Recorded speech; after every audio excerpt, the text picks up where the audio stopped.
આપણા આજના પ્રથમ વક્તા ડોક્ટર યોગેન્દ્ર પારેખ સાહેબ વિશે બે શબ્દોમાં એમના પરિચય વિશે કંઈક કહું તો ડોક્ટર બાબા સાહેબ આંબેડકર યુનિવર્સિટીમાં અધ્યાપક તરીકે કાર્યરત યોગેન્દ્ર પારેખ સાહેબ ગુજરાતી સાહિત્યના વિવેચક, સંપાદક અને સંશોધક તેઓ પાસેથી પ્રથમોધ્યાય નામે વિવેચન પ્રાપ્ત થયો છે।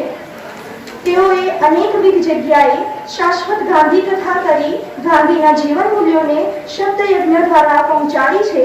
આ ઉપરાંત 10 થી વધુ પુસ્તક તેમના પાસેથી આપણને પ્રાપ્ત થઈ છે। તેઓ બાબા સાહેબ આંબેડકર યુનિવર્સિટીના મુખ્ય પત્ર જ્ઞાન ગંગાના હાલ સંપાદક છે।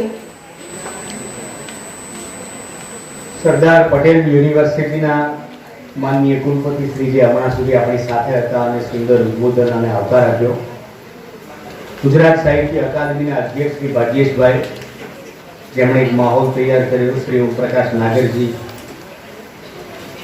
આ બેઠકના અધ્યક્ષ પ્રિય માનનીય ડોક્ટર જયેશ ભોગાઈતા સર, સાથી મિત્ર ડોક્ટર રાજેશભાઈ વણકર, શ્રી મણિલાલ પટેલ સાહેબ, શ્રી પરમભાઈ પાઠક, ડીંગા સર્જક શ્રી અશોકપુરી ગોસ્વામી સાહેબ, સાથી વક્તા મિત્રો ડોક્ટર નરેશ શુક્લ, ડોક્ટર ઉત્પલ પટેલ અને છેક જાદવથી ખાસ સાંભળવા આવેલા પ્રોફેસર ડોક્ટર એ શેખ,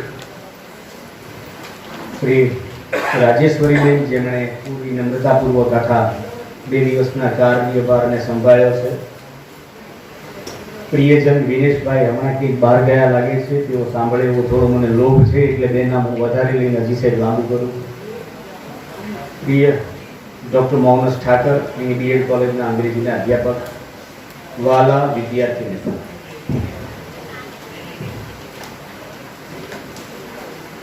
આપણો મારો આજનો વિષય છે નવલકથામાં પરિવેશનું નિરૂપણ। પહેલી બેઠકમાં થોડીક વાતો તમે સાંભળી છે એટલે વિષય ખુલ્યો હશે। હું હવેનું મોટાભાગનું વક્તવ્ય વિદ્યાર્થીઓને ધ્યાનમાં રાખીને કહેવાનો છું। કદાચ તમે એકાદી નવલકથા વાંચી હોય કે 2 નવલકથા વાંચી હોય કે 5 નવલકથા વાંચી। પરિવેશ એટલે શું નવલકથામાં એની થોડીક વાતો થઈ છે।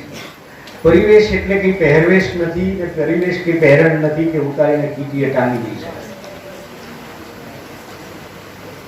નવલકથામાં પરિવેશની વાત કરીએ તો પહેલા એ સમજવાનું રહે કે નવલકથાની આપણી પાસે 1.5 સદીનો આખો ઇતિહાસ છે, 150 વર્ષથી વધારે સમય। એ સમયમાં અનેકવિધ પ્રકારની નવલકથાઓ લખાઈ છે, આપણને મળી છે।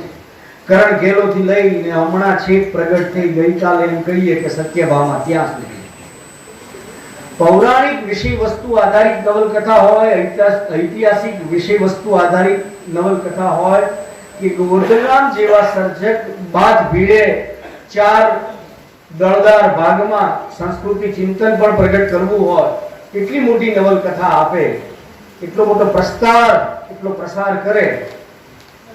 રાવજી પટેલ અશ્રુગઢ આપે અને ગુણવંતરાય આચાર્ય દરિયો આપે। કેટલી કેટલી વસ્તુઓ, કેટલી નવલકથામાં કેટલા સર્જકો સાંકળતા હોય, ત્યારે પરિવેશ એક પડકાર સર્જકને માટે કેવી રીતે બને, થોડું ઉદાહરણોની મદદથી સમજીશું। પણ હું તમને એક વાતની ખાતરી આપું છું કે નિવડેલી નવલકથાથી ભાવકો મોટે ભાગે પરિચિત હોય અને સજ્જ નવલકથાના સર્જકે એના પડકારને સામનો કર્યો હોય, એટલે ક્યાં સામનો કર્યો છે ને કેવો પરિવેશ છે એના ઉદાહરણોના ફકરા હું તમારા માથે મારવાનો નથી। એ નક્કી વાત કે આમાં આમ હતું પછી આમ હતું એમ નહીં, ટૂંકા લસર કે કદાચ વાત થાય તો અલગ વાત છે। તમે જુઓ કે આપણી પાસે હજી 1857 પછીનો સમય, 1857માં 3 યુનિવર્સિટીની શરૂઆત થઈ, પણ ગુજરાતી ગદ્ય લેખનનો પ્રારંભ થઈ રહ્યો છે એવા સમયમાં નંદશંકર તુળજાશંકર મહેતા જેવા અધિકારી, જેમણે ધંધુકા, લુણાવાડા, કચ્છ વગેરે જગ્યાએ કામ કર્યું છે, એવા સર્જક આપણને કરણ ઘેલો આપે છે। તો એ સર્જક પાસે શું છે? કરણ વાઘેલા વિશેની થોડી સામગ્રી છે। સામગ્રી જોઈએ નવલકથાકાર પાસે। કુમારપાર ચરિત્ર વાંચ્યું છે, કુમારપાળ ચરિત્ર, રાસમાળાઓ વાંચી છે, મધ્યકાલીન પદ્ય વાર્તાઓ વાંચી છે અને એનો ઇતિહાસ પુરુષ કરણ વાઘેલા વિશે એમને નવલકથા લખી છે. તો ત્યાં લોચો ક્યાં પડે છે? જુઓ, કથાકાર સામે પડકાર એટલો મોટો છે, પણ એમને આ બધી સામગ્રીમાંથી પરિવેશ અને વર્ણન વચ્ચેના સૂક્ષ્મ ભેદને એ પરખી નથી શકતા, કારણ કે એમની પાસે તો કોઈ એવું મોડેલ હતું જ નહીં ઉદાહરણ સ્વરૂપ.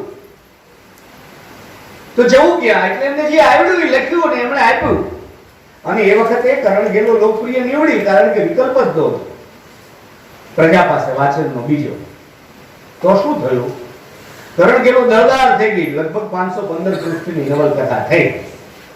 પણ એમાં વર્ણન અને પરિવેશ વચ્ચેનો સૂક્ષ્મ ભેદ ન સચવાયો, એટલે થાય છે શું?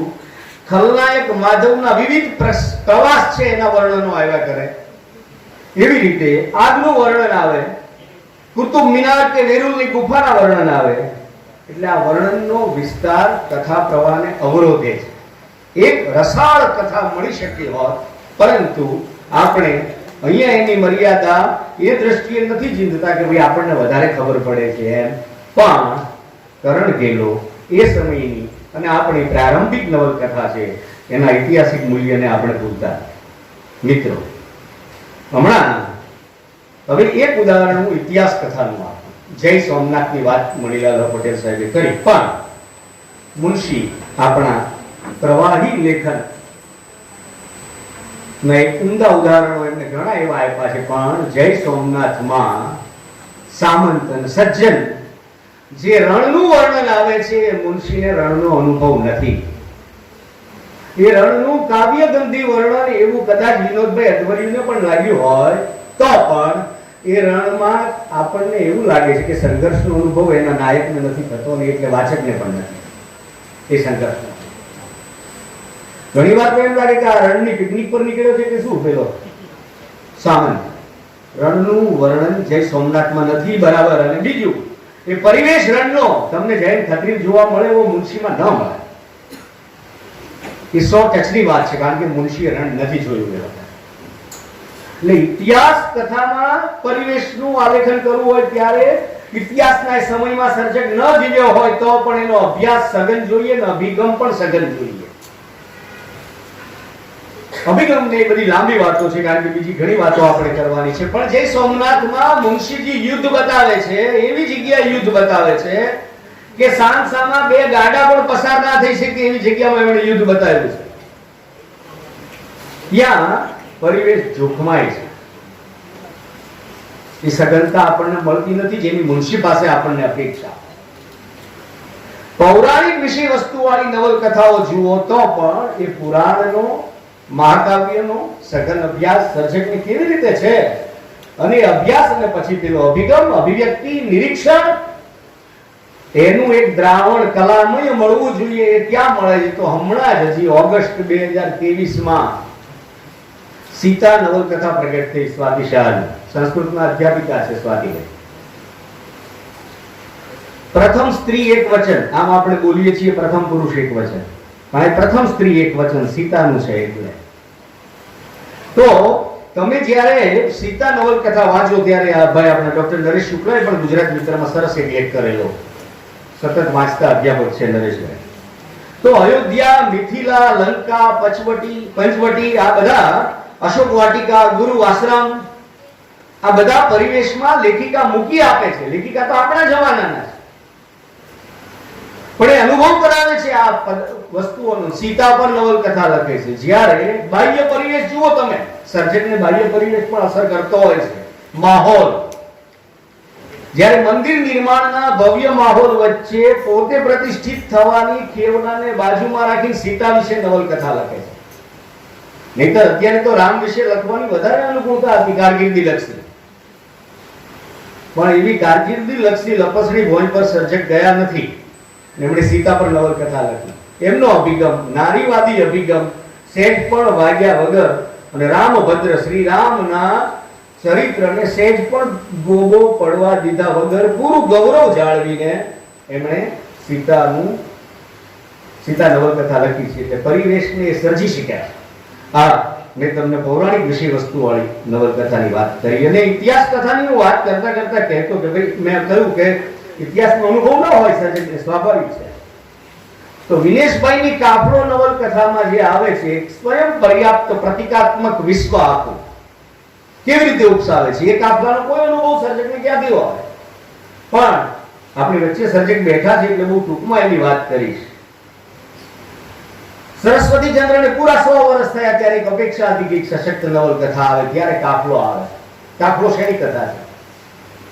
તમે જુઓ, એક આદિમ સમય હતો, ગાઢ જંગલો હોય, નદી હોય, નદી કિનારે વસતો મનુષ્ય હોય, એ કબીલાનો કોઈ સરદાર હોય અને પછી એ કબીલાનું ઉન્મૂલન બતાવવાનું હોય અને એક ધસમસતું વાવાઝોડું આવે, નષ્ટ થતું જાય બધું, રણ તરફનું પ્રયાણ હોય. સર્જક આ બધું પીરસી શક્યા છે. એમાં કલ્પનાનું બળ છે, સંવેદન છે. એ કાફલા વિશેની એમના મનમાં પડેલી એક આખી સમજનો કલાત્મક વિસ્તાર આપણને વિનેશભાઈની કાફલોમાં મળે છે. 2 વર્ષ સુધી વરસાદ ના આવે, નહીંતર નિયમિત આવતો વરસાદ અને એ કાફલાનું ઉન્મૂલન, વિચ્છેદ, બધું વેર વિખેર થઈ જાય. એ બધું શેનું બતાવવું છે? કારણ કે આપણે ત્યાં જર્મન ચિંતક ફ્રેડરિક નીત્શે કથિત એક ધારણા અને એક સમજ આવી અને એક પ્રકારનું નૈરાશ્ય જ્યારે ઘેરી વળે છે કે ઈશ્વરનું અવસાન નામું જાહેર કર્યા પછીની માનવ સમાજની નિયતિ, એ નિયતિનું આલેખન મુખર થયા વગર કાફલો નિમિત્તે વિનેશભાઈએ આપ્યું છે. અને આપણને કરણ ઘેલો પછી તરતના સમયમાં સરસ્વતી ચંદ્ર મળે છે ગોવર્ધન રામ. તો સરસ્વતી ચંદ્રમાં પરિવેશ શોધવા જઈએ તો દેશી રજવાડાનો પણ મળે, સુવર્ણપુરનો મળે. સરસ્વતી ચંદ્ર નવીન ચંદ્ર નામ ધારણ કરીને જે મંદિરે પહોંચે છે એ મંદિરની દિવાલો પર ચિત્રાવણો કર્યા છે મુલાકાતીઓએ. અત્યારે પણ આપણે કોઈ વાવ કે કોઈ હેરિટેજ જગ્યાએ જઈએ અને એક આમ દિલ દોરીને 2 નામ લખ્યા હોય, વચ્ચેથી તીર નીકળ્યું હોય, એવું એ જમાનામાં ગોવર્ધન નામે જોયું છે. સરસ્વતી ચંદ્રમાં સુધર્યા નથી, જુઓ 150 વર્ષથી.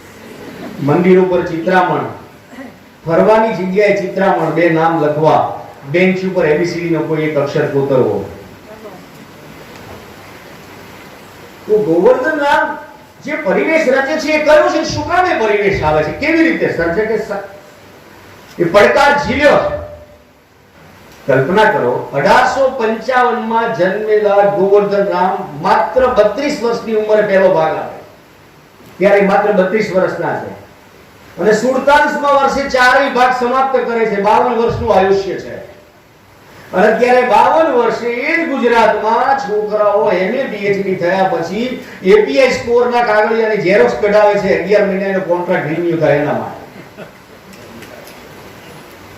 50 વર્ષે 52 વર્ષે 52 વર્ષે એક આખું પૂરું કરીને ગોવર્ધન રામ જતા રહે. સરસ્વતી ચંદ્રના 4 ભાગ. અને જવાનો એમની કથામાં આવે છે, ચર્ની રોડ સ્ટેશન આવે છે. ગોવર્ધન રામે પોતે મુંબઈ છોડ્યું છે ત્યારે ચર્ની રોડ સ્ટેશનથી ટ્રેન પકડી નડિયાદ ગયા છે. પણ સરસ્વતી ચંદ્ર જ્યારે છોડે છે, ટ્રેનમાં નથી ગયો, સુવર્ણપુર જાય છે, જળ માર્ગે જાય છે. કુમુદ સુંદરી બુદ્ધિ પ્રકાશ વાંચે છે 1850 માં શરૂ થયેલું. ગોવર્ધન રામ એલ્ફિસ્ટન કોલેજમાં ભણ્યા છે, પોતે LLB થયા છે. સરસ્વતી ચંદ્ર LLB થયો છે. અંગ્રેજી છાપાઓ શરૂ થઈ ગયા છે. ગોવર્ધન રામનો નાયક અંગ્રેજી છાપાઓ વાંચે છે. સરસ્વતી ચંદ્રનું બૌદ્ધિક હોવું, ગોવર્ધન રામનો પોતાનો જીવનમાં એક વિરક્ત ભાવ છે. એ કયો ભાવ હતો? કે પ્રવૃત્તિમય સંન્યસ્ત જીવન વિતાવવું. પ્રવૃત્તિમય સંન્યસ્ત એટલે એમણે પોતાના જીવનમાં એવું નક્કી કર્યું હતું કે 40 વર્ષે નોકરી બોકરી મૂકી દેવાની અને પછી સાહિત્ય સેવા કરવાની. અલબત્ત થાય છે એવું 42મા વર્ષે, 2 વર્ષ પછી. તો વિરક્ત ભાવ સરસ્વતી ચંદ્રમાં જુદા નિમિત્તે આવે છે અને ગૃહ ત્યાગ કરે છે. સરસ્વતી ચંદ્રનો ગૃહ ત્યાગ એ પ્રતીક થાય છે અને પ્રતીકથી ગોવર્ધન રામ કરાવી શક્યા છે. અને સરસ્વતી ચંદ્રના પરિવેશ વિશે ઘણી વાતો થઈ શકે, પણ કારભારીઓની કૂટનીતિનો પરિચય છે ગોવર્ધન રામને. ગોવર્ધન રામ પોતે ભાવનગરના દિવાન શામળદાસ ના સહાયક તરીકે નોકરી કરી ચૂક્યા છે. LLB થયેલા ગોવર્ધન રામ. અને એટલે સરસ્વતી ચંદ્રનું સર્જન કરે છે. એ જમાનાના શોખ, એ જમાનાના રજવાડાઓની ખટપટ, વારસદાર નિયુક્ત કરવાની ખટપટો આ બધું જ એ કથામાં આલેખે છે અને તમામ પ્રકારના ભાષાના લય સ્તરો આપણને સરસ્વતી ચંદ્રમાં સાંપડે છે.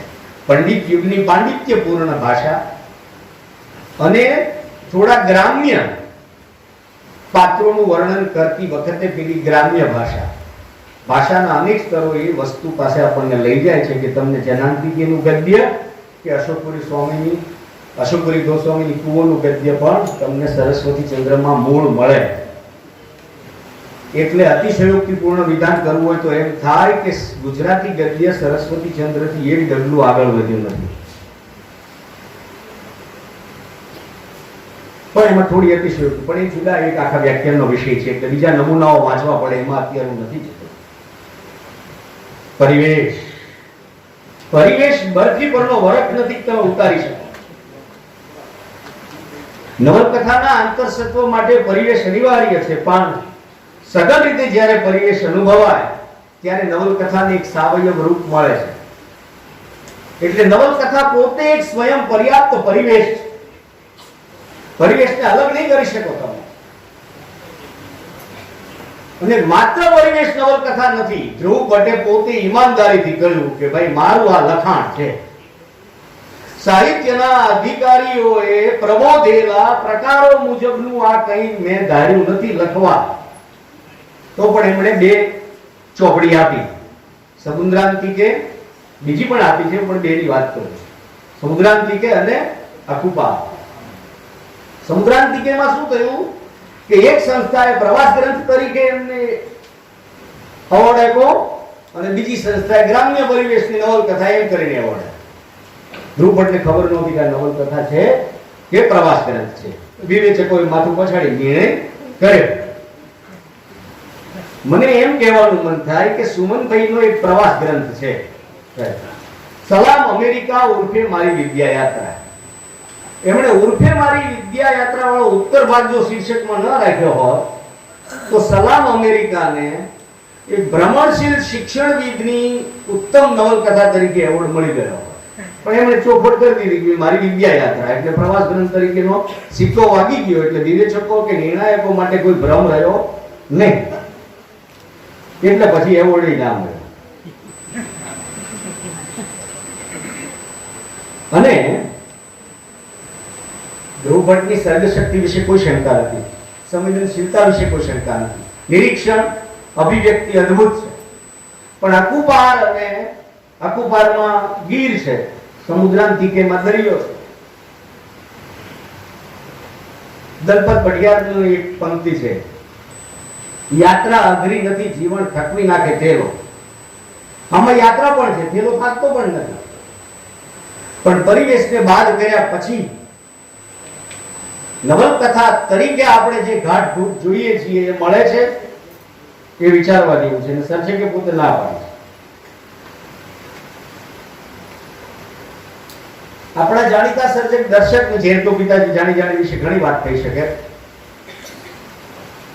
1935 રવા દેસાઈની ભારેલો અગ્નિ આવે છે. દર્શકની બંધન અને મુક્તિ 39 આવે છે. અને 81 હરીન્દ્ર દવેની લોહીનો રંગ લાલ. મેં ત્રણેયના નામ એક સાથે કેમ લીધા મિત્રો? આ ત્રણેય નવલકથા તમે અઠવાડિયાના અંતરે વાંચો, 5-7 દિવસના અંતરે, તો એમ થાય કે આ તમે ગયા અઠવાડિયે વાંચી.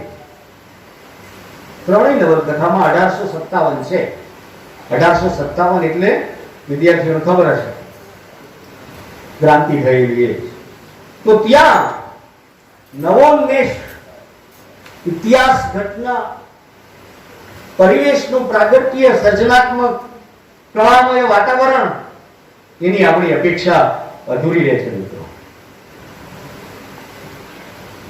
માનવીની ભવાઈ મોટા ભાગના વાંચીએ છીએ કે વાંચવાની જે વિદ્યાર્થીઓ બાકી હોય એ વાંચજો. આપણે જાણીએ છીએ, સુગ્ન ભાવકો પણ જાણે છે, સપનીય દુકાળ, રવ રવ કરતો ઉનાળો, વૈશાખી વંટોળ, ખેતી, ભજન, ઘોડાનો ગ્રામીણ અસબાબ, સમગ્ર ગ્રામ પરિવેશ, ધૂળિયું ગામડું, તહેવારો, વાવણી, લણણી, રીસામણા, મનાવણા, પાત્રો, પરિસ્થિતિ, અભાવનું પણ સુખ હતું, વહાલું લાગે એવું દુઃખ હતું એવો એક સમાજ બધી વસ્તુને નિરૂપવામાં અલ્પ શિક્ષિત એવા પન્નાલાલને પૂરી સફળતા મળી હતી. પછી તો આપણે ત્યાં જાનપદી નવલકથાની એક આખી ધારા હોવી ગઈ. અને આપણા સમયમાં અશ્રુઘર 7મા દાયકાની લઘુ નવલની રાવજી પટેલની કથા તમે જુઓ કે ધારો કે રાવજી પટેલે એ કથા ના લખી હોત અને ચંદ્રકાંત બક્ષીએ લખી હોત તો જો કે આ પ્રશ્ન આમ ગેરવાજબી છે, પણ પરિવેશ કે વર્ણનના મોહમાં ઘણી વખત સર્જકો કેવા વણસાડી દે છે આખી વાતને અને નવલકથાની ચરબી વધી જાય અને વાચક થાકી જાય. પણ અશ્રુઘરમાં સર્જક સેનેટોરિયમ, ગામડું, સેનેટોરિયમનું દર્દીલું વાતાવરણ, સત્યની પોતાની રૂગ્ણ અવસ્થા, આ બધાનો આપણને બહુ સઘન પરિચય કરાવવામાં રાવજીને સફળતા મળી છે. અને ભાષાના હમણાં મણિલાલ પટેલ સાહેબે કહ્યું એમ કે આછા લસર કે કેવું ઉપસી આવે. આમ તો મને એમની પંક્તિ જ યાદ આવે, લોહી છે પણ નથી સગાઈ, ભાઈ પણ નથી વાવતા મકાઈ. હવે જુઓ આ બે પંક્તિમાં 40 વર્ષના સમાજ જીવનનો આખો પરિવેશ આવી જાય છે. આપણા સંબંધોનો ભાઈ નથી વાવતા મકાઈ, લોહી છે પણ નથી સગાઈ.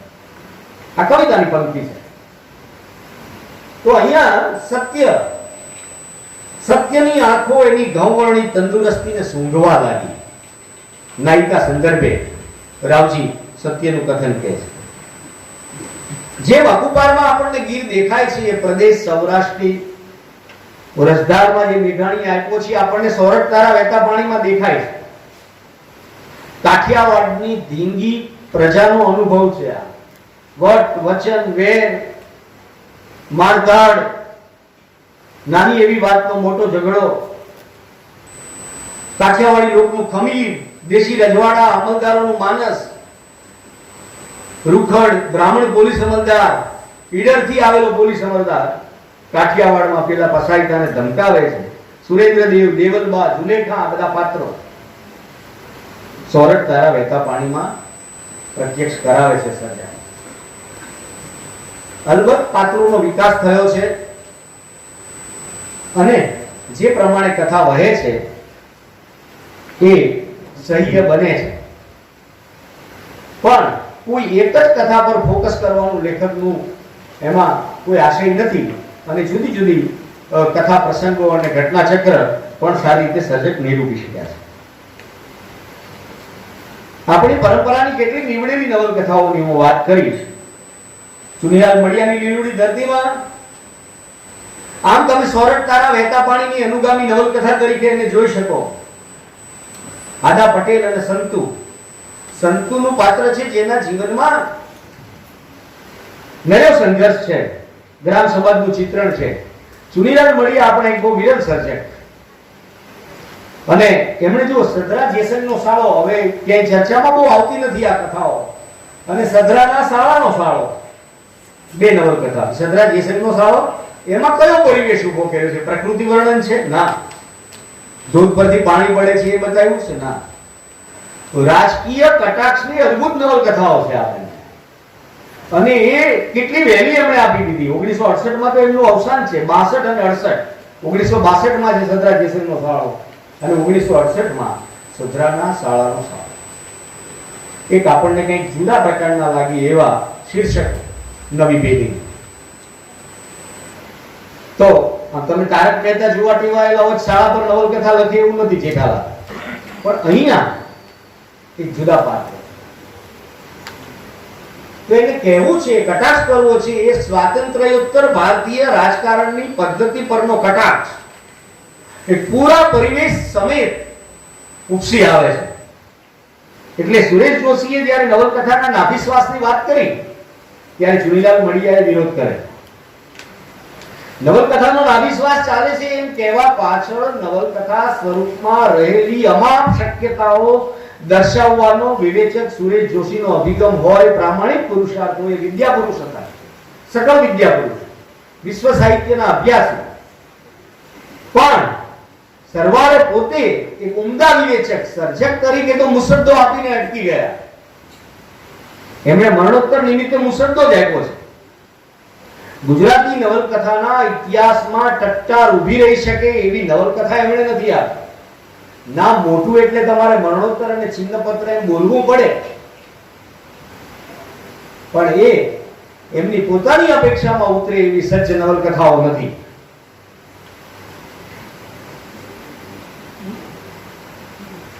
કિશોર જાદવ આપણને આ ગાળામાં મળ્યા. વડોદરામાં ભણેલા, વિદેશમાં પીએચડી થયેલા, સુરેશ જોશીના સમર્થ સમકાલીન, દુર્બોધ ગણાતા સર્જક. એમની પાસેથી નિશાચક્ર, રિક્તરાગ, આતશ, તંદ્રા મળી આપણને.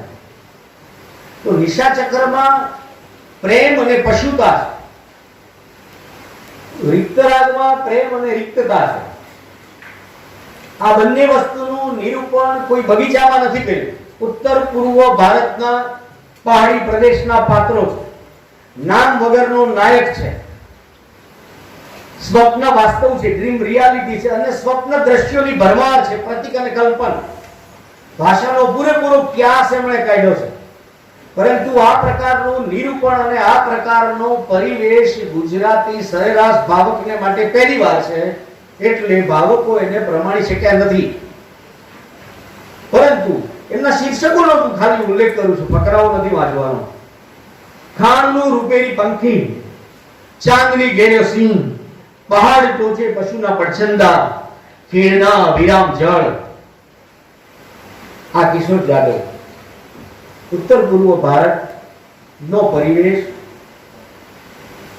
મેં કહ્યું એમ નામ વગરના નાયકમાં મનુષ્યની આદિમ ચેતના. તમે કયા સમાજના પાત્રો છે એવી રીતે આને કોઈ વર્ગીકૃત નહીં કરી શકે. એક જુદી જ ભૂમિકાએ પ્રત્યક્ષ થતો એક હણહણતી ચેતનાનો સીધો એક આખો અસબાબ તમારી સામે ઠલવાય છે. મને યાદ છે કે નરેશભાઈએ, ડોક્ટર નરેશ શુક્લએ લગભગ નિશાચક્ર વિશે લેખ કરેલો વિદ્યાર્થી અવસ્થામાં, એમએ ભણતા ત્યારે સારો લેખ થયો. આ વિસ્તારના સર્જકોની પણ વાત કરવી જોઈએ. મણિલાલ હ પટેલે અંજળ લખી નવલકથા. પીટીસી થયેલી વહુથી જાણીતા સર્જક છે. અને બીજું ઘણું ગામ જવાની હટ છોડી દે તો મેં હમણાં વાત કરી. તમે વિદ્યાનગરમાં ભણો છો, અંજળ મેળવીને વાંચજો, કૂવો મેળવીને વાંચજો. આપણે વાંચવા આપણી ગરજ હોવી જોઈએ. અંજળમાં શું છે? 1947માં દેશ આઝાદ થયો. સરદારને, ભાઈ કાકાને કશું કરવું હતું. સરદાર ભીખાલાલને કહે એવું કે હવે કંઈક એવું કરો, દેશ દુનિયા તો તમે ખેડી લીધી, પણ આપણા ગામમાં છોકરા દેશ દેશાવરનું શિક્ષણ પામે એવું કંઈક કરો. એવી એક દુનિયા સર્જો. એટલે 1935 થી 47 નો સમય અને 47 ના પછીનો એક દોઢ દાયકો સર્જાતું વિદ્યાનગર. અહીંયા માત્ર પાદર હોય, ખાડા ટેકરા હોય એવી એક ધરતીને એક આકાર આપવો. અને એ અંજળ નવલકથામાં ઝવેરવા નામનું પાત્ર છે. ધીરુબાઈ છે. સમાજ જીવનમાં ધબકતા વસતા સાચું પાત્રો છે, પણ એમની પાસેની નવલ એ પાત્રોને અને પરિવેશને ખપમાં લઈને સત્ય ઘટના આધારિત કોઈ નવલકથા કે સનસનાટી મચાવવાનો કે ડોક્યુમેન્ટેશન કરવાનો આગ્રહ નહોતો સર્જકનો. એક કળાત્મક સરસ મજાની નવલકથા આપી શકાશે. ચરોતરની ઉબડ ખાબડ ભૂમિ જે હતી અને 1940 પછીનું વિસ્તરતું, ઉભરતું, વિકસતું વિદ્યાનગર, નિર્માણ પામતું વિદ્યાનગર, સમગ્ર પરિવેશ તમને આ નવલકથામાં મળશે. અને એવી રીતે આ પરિસંવાદ નિમિત્તે ઈમાનદારી મેં ત્રીજી વખત કૂવો વાંચી. અશોકપુરી ગોસ્વામી અહીં બેઠા છે. એમને સારું લગાડવા હું નથી કહેતો, એમની સાથે આમ મારે ક્યારેય વાત નથી થતી, પણ કૂવોમાંથી પરિવેશ, તમે આમ કૂવોમાં પરિવેશ એવી બહુ ટૂંકનો લખો તો 7 માંથી 5 માર્ક આવે, પણ એટલી સરળ વાત નથી. કૂવોમાંથી પરિવેશ અલગ નહીં કરી શકો. જુઓ, નામ જ પાત્રોના છે, ડુંગર અને દરિયા. પાત્ર અને ચરિત્રનો ભેદ પણ આપણા વિવેચકો ઘણી વખત સમજવામાં બાલવ બુદ્ધ બતાવે છે, સમજણ કાચી પડે છે. જુઓ, કૂવોમાં દરિયા છે એ ચરિત્ર છે, અને ભીખાની બહુ કાશી છે ને પાત્ર છે. ચરિત્ર અને પાત્રનો આ ભેદ છે. પણ કૂવાની આ ખેતરનો પરિવેશ, મુખી ટોળી આખી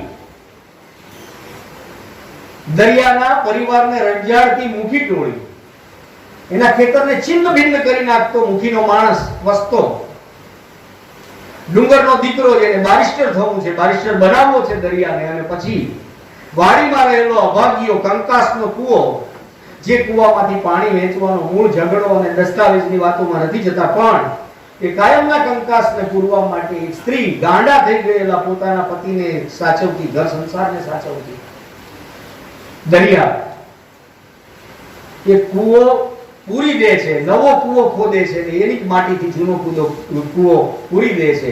એવો એક આખો એક સંઘર્ષ ઉપસી આવે છે. એ માત્ર વિગતો નથી, અદ્ભુત ભાષામાં જ્યારે કૂવો ખોદવાની શરૂઆત થાય છે ત્યારે જ વાક્ય આવે છે કે મુખીની છાતી પર જ્યારે ત્રિકમ પડતું હોય ને ભોંય પર ત્રિકમ પડે છે. દરિયાનો નિશાસો કેવો છે?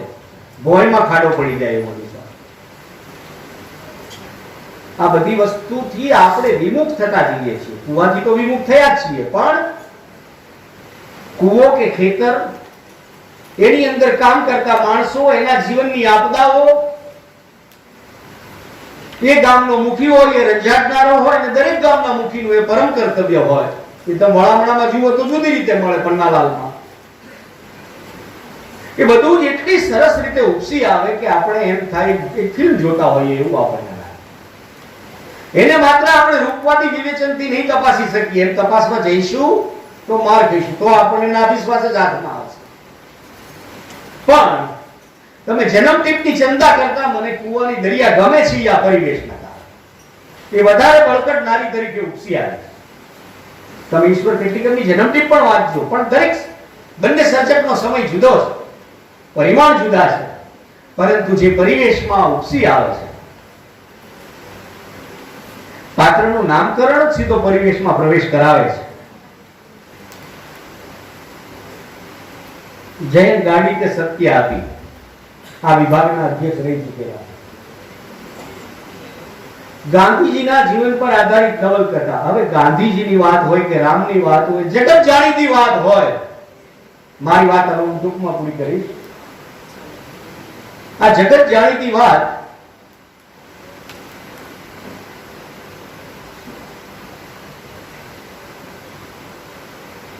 ગાંધીજીના જીવનની કેટલી વાતો જાણીતી હોય, એના પર નવલકથા લખવાનું સાહસ. 4 ભાગમાં સત્ય નવલકથા. એ માત્ર દસ્તાવેજી નવલકથા ન બને તો મહાદેવભાઈની ડાયરી હતી. પણ સર્જકે બહુ ઉત્તમ ઉન્મેષ એમાં બતાવ્યો છે. ગાંધીજીના માનસમાં દરેક ચળવળ વખતે શું ચાલી રહ્યું છે એનો પડકાર પ્રવેશ કરીને એક ઉત્તમ વાત એમણે નવલકથા નિમિત્તે લખી છે. અત્યારે હું ટૂંકાવું છું. એવું જોસેફ નેકવાનની આંગળિયાત પણ આપણે યાદ કરીએ તો અદ્ભુત નવલકથા. આંગળિયાતમાં શું છે તમે જુઓ.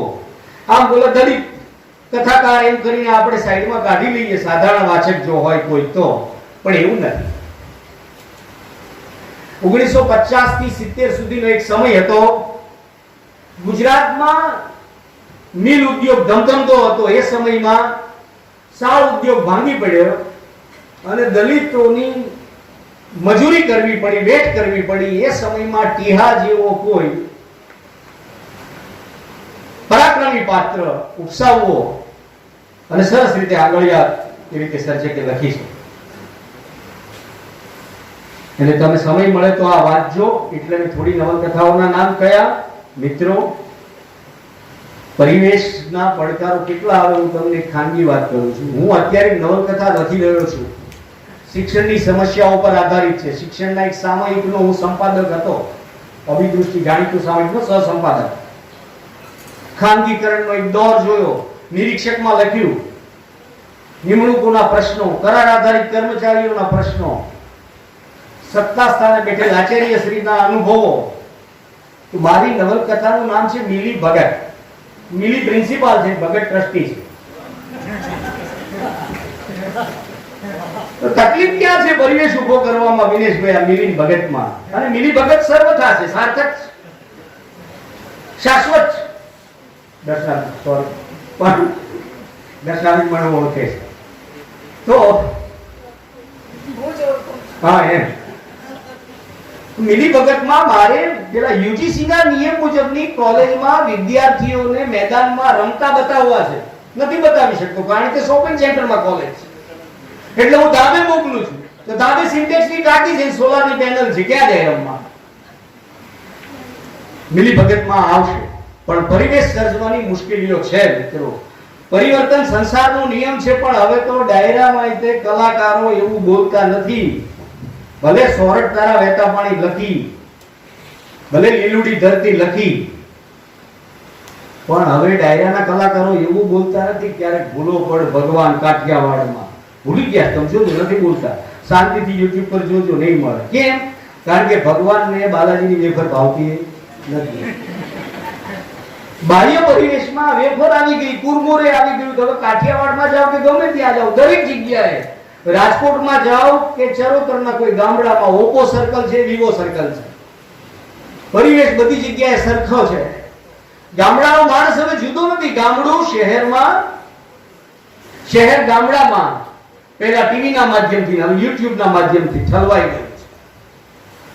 મહાકુંભમાં સેજ જુદી પડતી આંખોથી કોઈ સન્નારી તમને દેખાય છે 30 સેકન્ડની રીલમાં, અને એને કોઈ ફિલ્મ મળી ગઈ છે, સમાચાર ભુવન વ્યાપ્ત થઈ જાય છે એક જ દિવસમાં.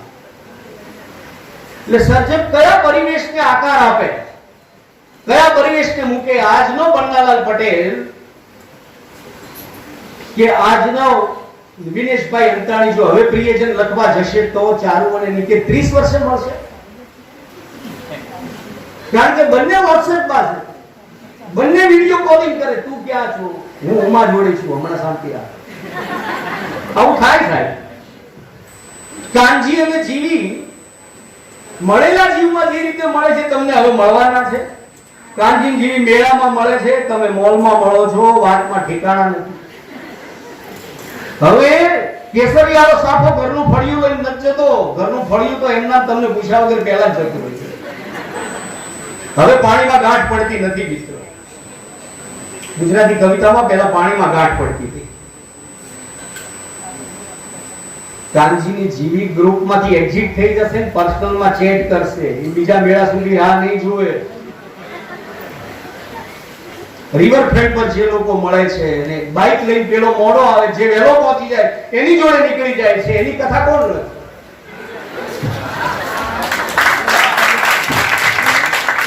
પરિવેશ આપણી આસપાસનો બદલાતો જાય છે. આપણા ઘણા સર્જકો શાસકોને શું સારું લાગશે એ લખવા માટે પ્રવૃત્ત છે, અથવા તો ખરાબ તો નહીં લાગે ને એની કાળજી રાખીને લખે છે. એટલે સર્જકોએ હૃદય પર રેનકોટ પહેરી લીધો છે. એ ભીંજાતા જ નથી. જે ભીંજાય છે આપણી વચ્ચે બેઠા છે હજી સુધી, પરંતુ સંબંધ વિચ્છેદની કથા હોય, રાજનીતિની કથા હોય, ઇતિહાસની કથા હોય, પુરાણની કથા હોય, આપણી આસપાસ આખી વાત જે રીતે મૂકવી છે એ મૂકવા માટે સર્જકની પાસે જે નિરાત હોવી જોઈએ એ નિરાત પણ હવે બચી છે. એ નિરાત આપણે એને આપી શકીએ છીએ. પહેલા તમે જુઓ કેટલા સરસ ગીત આવતા હતા. हम उस देश के वासी है जिस देश में बोल रहा था बोल संगम होगा. અને પછી કેવા ગીત આવ્યા, આ સમયની અસર, અને એનાથી સર્જક પણ મુક્ત નથી. તો આપણે પરિવેશને પામવા માટે આપણા માનસમાં સર્જકના પરિવેશનો સમજીએ, ઉછેર કરીએ, અને દરેક સર્જકમાં પરિવેશ વિસ્તરતો રહે, ભાષાનો, દર્શનનો અને સમજણનો, કલાત્મકતાનો. એવી આશા સાથે મારી વાત પૂરી કરું. Thank you.